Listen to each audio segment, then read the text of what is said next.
I still remember the sound of the suitcase wheels dragging across our kitchen floor the night my mother chose him over us. I was 16. My little brother Adam was only 9.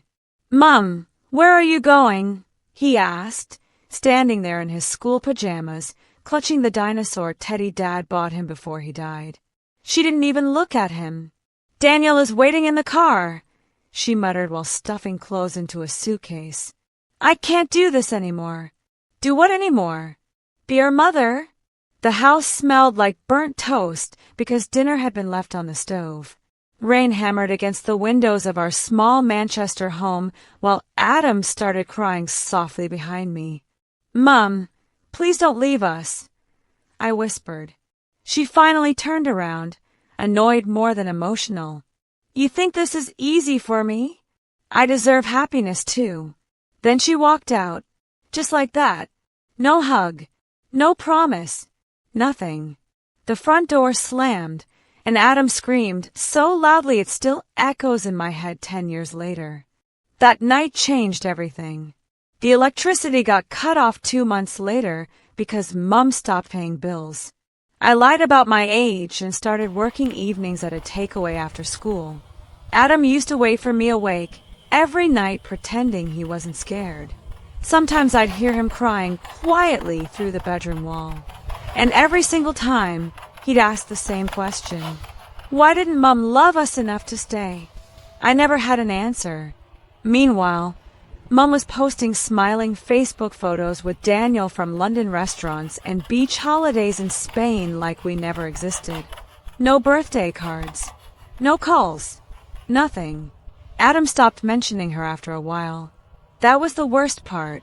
Kids only stop asking for their mothers when they finally lose hope. Years passed. I became everything overnight. Sister, mother, provider, protector. At 26, I finally had a decent life. I worked as a nurse in Leeds.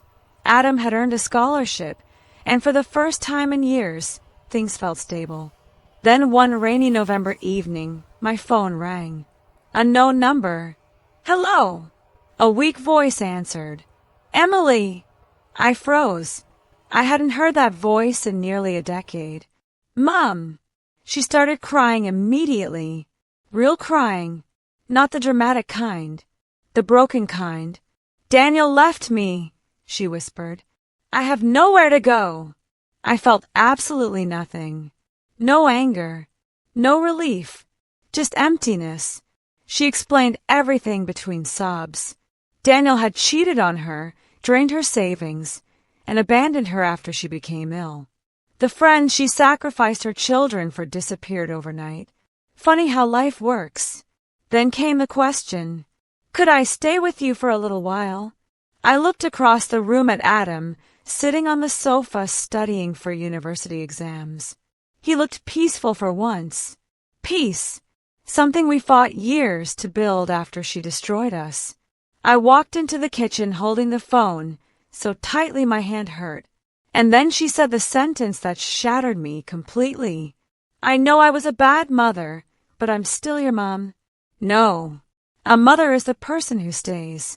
The person who chooses her children when life gets difficult. The person who doesn't abandon a 9-year-old boy crying in pajamas.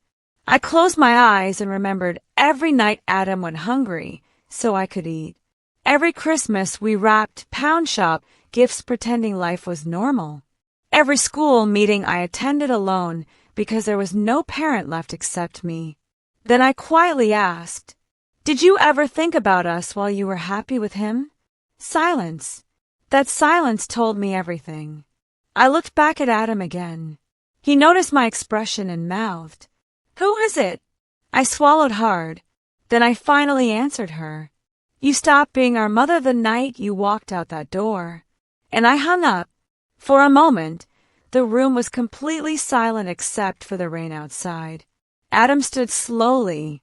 "Was that her?" I nodded. He stared at me for a few seconds, then asked the question I never expected. "Is she okay?" That destroyed me more than anything else. Because after everything she did, he still cared. I started crying instantly. And for the first time in years, Adam hugged me like he used to when he was little. Not because we missed her, but because we finally understood something. Some families are broken by hatred. Ours was broken by a mother who loved herself more than her children.